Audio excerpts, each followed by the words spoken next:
How to install or uninstall add-ons in Gmail. First, open Gmail.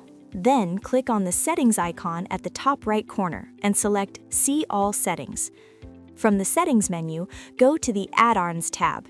Under the Installed Add-ons section, click on the Manage option. Here, you can see the add-ons that are already installed in your Gmail. You can also search for new add-ons and install them directly from here. For this example, let's install a popular design tool called Canva. Simply click on the Install button. A sign-in wizard will appear. Click Continue to proceed.